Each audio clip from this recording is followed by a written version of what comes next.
What is happening, guys? What do you guys got going on? So it is Wednesday night today. Chris, the Bandsaw Bandit, and I, we were at the Central Show this past week.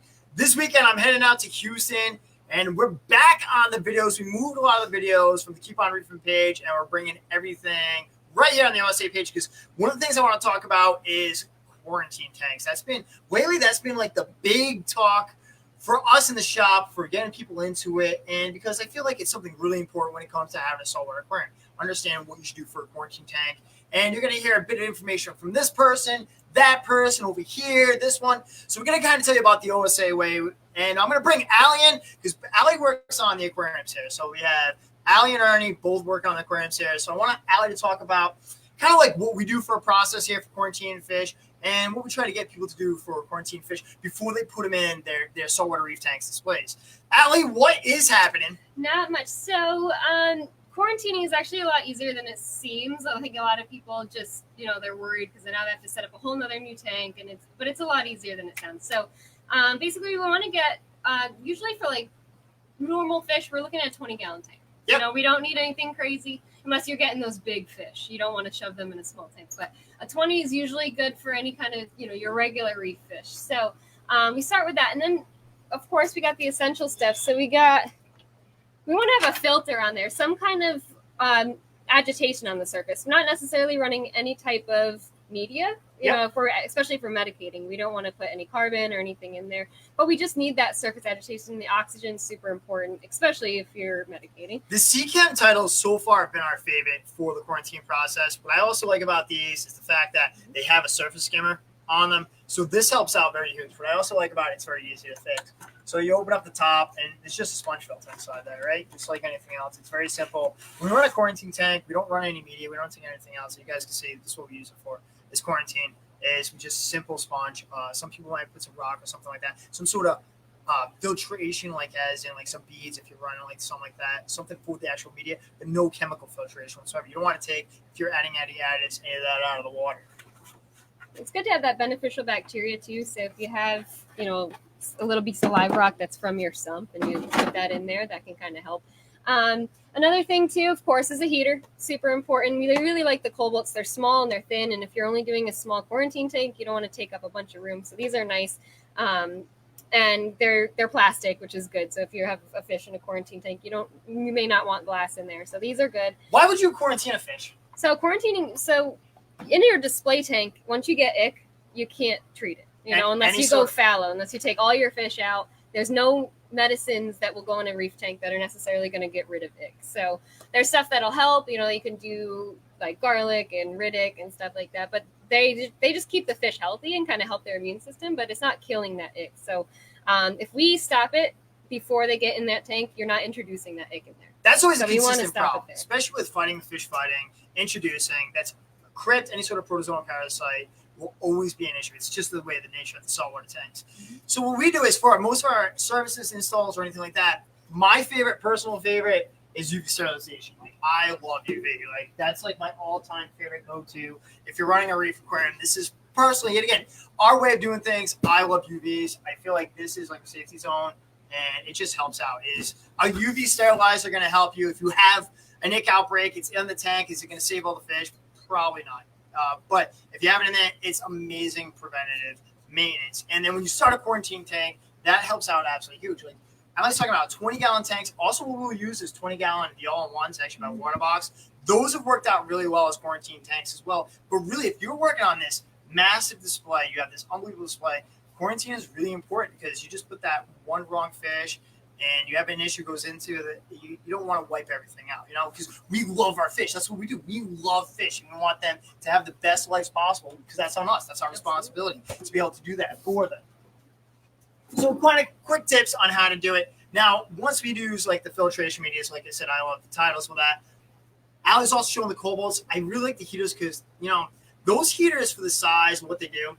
But what we don't do is any sand, right? No sand. No sand, no live rock. Want to show the PVC? Yep. So the fish need to have somewhere to hide so they can feel safe and comfortable. And we don't want to stress them any more than they might already be. But we don't want to do live rock because that live rock is going to just soak up all your copper or whatever you might be dosing with. So we usually just do simple PVC pipe. something easy, something that'll sink. Some PVC is thinner than others, but we want something that'll sink. And some people even stack them and they zip tie them together. You can kind of get creative with, but just something so they can hide it and feel safe. Yep, that's what it is. You want the fish to feel safe. You want to feel secure. You don't want anything for the crypt to be able to, bury the eggs in, hatch out. We want to be able to keep that surface as clean as possible, especially with the fact that it's medication. Now, one of the things I'll talk about is, well, are you going to medicate the tank right away? I wouldn't. So I definitely recommend not just leave it, let it be, make sure they're eating well, they're looking good, and we're just going to watch for any problems. We're going to watch for parasites, watch for any kind of bacterial problems or anything like that before we start dosing any kind of chemicals, because it just adds extra stress to the fish, especially like copper and stuff. So we just try to avoid that until we see a problem. Sometimes you don't see any of the issues for a while. Sometimes you won't see crypt a week and a half, 2 weeks later. One of the craziest things is angels. Anyone that loves angels, that's being the fish only, is windfall, right? Windfall you don't see sometimes until 3 weeks later on angels, and it always bears out. And that's something you actually have to manually remove. You'll get into that. But that's why quarantine is so important. How long would you say about quarantine? I do anywhere from 30 to 60 days. So it depends on the fish. Yep. It depends on how they're looking. After 30 days, they're perfect and they look great. Then they're probably good to go. But if you start to have some kind of issues, you want to extend that even farther to maybe even 60 days. Any of you guys, diehard reefers, already know, right? What issues are going to see it in? First ones, right? Hippo tanks, powder browns, powder blues. Oh my God, for sure. Powder blues is the top ones. Those are the I feel like that is just like the ink magnet of the world. Absolutely. Is powder blues, and knowing that, especially with that aggression level, and then them causing it to that point. So that's one of the biggest things is coming down to quarantine. So right now you got a quarantine tank. Tank's been running good, all right? Yep. Everything's going. You got the fish in there. 2 weeks in, now you're starting to see some crypt. You're starting to see it on the fins. The eyes are getting cloudy. You're starting to see the bubbles coming out off the skin. Allie, what do we do? So there's a couple options. So we could either do hyposalinity, where we drop the salinity slow. You do it very slowly. You can drop it. Usually we keep ours around 1.020. So we don't want to go too low. It depends on the fish. Some fish don't do good in low salinity. You guys, yeah. So that's crazy. Some fish don't do well in salinity, low salinity at all, right? And some do very well. So even some stores will have different parameters. I've heard some stores going down to as low as 1.012 to keep that, to prevent that. Or some stores will run like copper or Paragard or something else inside the system. Mm-hmm. So if we were doing it, how would you go about doing it? So we keep ours, like I said, at 2.0, but then we also dose cupramine too. So cupramine's a copper medication, and it's actually easier on the fish than some other copper medications. It's a little less toxic, I guess you could say, but it is still, still tough on the fish. So got to keep that in mind. Copper is not for all fish. There's a lot of fish that don't do well. Copper, puffers is one of them. Certain species, Anthias, I'm going to say. Yeah. Definitely Dragonus, anything like that. Any scaleless fish too. You got to keep that in mind. And then copper, if you were overdoing it, you do have to watch out for copper poisoning. So you've got to be very careful. Definitely check the directions. Watch the directions when you're dosing copper, and be very careful. This is not something you just sit there and go la la la la. You have to be on top of it because that can be one of the other things. Also hyposalinity. And what about freshwater dipping? So you can also freshwater dip too. So usually we just freshwater dip. We want to make sure we match everything to our tank. So pH, you want to make sure your pH is up. So usually you have to add some kind of buffer in there to get the pH to be about 8 or whatever the quarantine tank water is, and temperature. So if you are with freshwater dip, you can do tap water because it's only for about 5 minutes. So it doesn't have to be. You still have to use something like Complete or Prime, something with a more. Yep. And you have to definitely match pHs, right? That's very important. pH and temperature. So if you're doing it out of the tap, of course, you have to add dechlorinators in there and other kinds. But then you also can match the temp and get a thermometer in there. That's another important thing about the quarantine tank, too, is we're going to always have a thermometer in there. We want to be watching temperatures. We don't want to stress the fish, again, so we want to keep that temp steady and good. And when we're doing freshwater dip, we want to make sure it stays the same. Again, we don't want to stress them, and we don't want to shock them. Yep, no, totally. And then, so we're seeing things. What other medications would we end up getting into? So there's also Prazipro too. So this is if you have internal parasites. So you're starting to see that long white stringy poo. They're not supposed to have that. So if you start seeing that, it's probably an internal parasite. So we want to get something like Prazi. Again, you got to be careful with dosing. We want to keep that, to the instructions. We don't want to overdo that. There's also stuff like Paragard too. That's another parasite medication.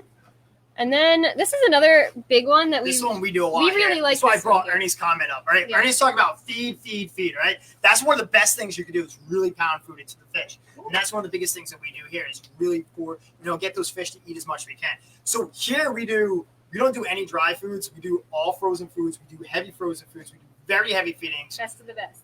Ernie does massive heavy feedings. Yeah. So, and the other thing is using medication, right? So you're attacking the parasites externally and you're attacking them internally. Yes. One of the biggest things we like to use is the Metroplex with the Focus. The Focus is a great binder for the Metro, and the Metro can attack it internally.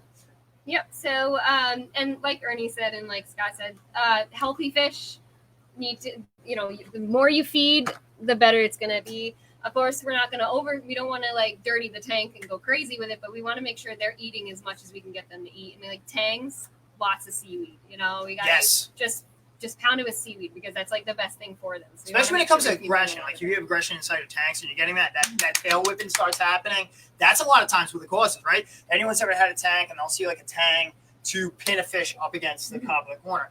And then it'll just spread from there. That's why you got to be really selective on fish choices, right? So like for us, yellow tanks, purple tanks, species of that, we kind of choose towards the end once our fish choice things. Because if you do that in the beginning, they're going to start pinning fish up to the top of the tank. They're going to be, and it's super territorial. It's not a fish's fault. It's just fish personality. How would you feel? You got this big mansion, you're hanging out, and this new fish comes into your territory. You're like, whoa. But with it's already established, you add that tang to it. It's like, all right, I'm fitting in. I got all the new friends in there. And eventually the tanks kind of get along together. But that's also why I love the UVs. Anything else you want to add, Miss? I was going to say in the wild, too, with tangs. So they've got all this, like, expansive areas of algae to eat and seaweed. And when you put them in a tank, that's their territory. That's where they eat, And then when you add a new tang in, they see that as a competition now. So now they have to fight with that tang to, so the more we feed, the less they feel like it's a competition. I want to talk about, like, Mark's comment right here. So Mark from Aquariums over there who came and visited us today, which I was super pumped about. If you guys haven't checked out his store, it's Virginia Beach. It is massive. The store is immaculate. It is huge, massive displays. But when it comes down to big display tanks, I love youth sterilization. Not just like it's fantastic for parasites, but also for water clarification, keeping allergies down, diatoms, and things like that. It does help out huge. But I just feel like a UV sterilizer, for what it costs, it is one of the best bangs for your bulk. It will make a difference. It'll just make a huge difference. Absolutely. As long as you're on top of changing those bulbs. Yes. You're one of those people that just lets it go, then you're going to run into the issues. Making sure that quart sleeve's clean and everything else from there. Also, what's up, Kyle? What's up, man? So we got a great group of you guys in here tonight. So, and the other thing is, too, a lot of these things we have all available on OSA Choice. Like, we have everything here in shop that you can find, and also everything that's online as well. You can get all this stuff on there. We're going to put a kit up there tonight where you guys can get it on there. But I just want to say, like, it's really important for anyone that's doing a massive split when you have all this money invested in the coral, because you're not treating your reef tank. It's just not happening. I don't even reef safe medications is so questionable. I just wouldn't even chance it. Now when you have that much money tied up to, and not even that, we're talking about living organisms, living animals, and some that we don't know if we're ever going to get again. And to keep that going on, so for us, it's just not things where you can just quarantine and be on top of it, and there's nothing cooler. You got your fish all fat and healthy. Allie, anything else you want to add at all? I think that's it. I mean, quarantining is so important. We can't stress that enough. So definitely, get that quarantine tank set up and definitely do that because I think it's the best thing to do. Keep that ick out of there and any other parasites too. That's it. That's awesome. Allie, thank you for joining us because I thought it was so important. Bring Allie in here. We're going to bring Ernie in next week. Any of you guys are out there, I'm heading out to Houston Saturday, Houston, Texas. Woodlands, Texas on Sunday and Dallas, Texas on Sunday. We're going to be doing the fish galleries. I'm going to show you guys some amazing freshwater displays here available. We got a bunch going on sale. Joe's going to hit you guys up. We got a massive freshwater sale on plants this week. But I'm going to let you guys go. Can I get a keep on reefing from you guys? Secretly, I know you guys are yelling it right now. I know you guys are yelling it. All right, we're getting out of here. Keep on reefing, baby. Woo! I love how I have to actually hold it. Ready? I'm just going to give a thumbs up like this. Ready? Still holding. Oh, I hit the wrong button. Wait, I'm still holding.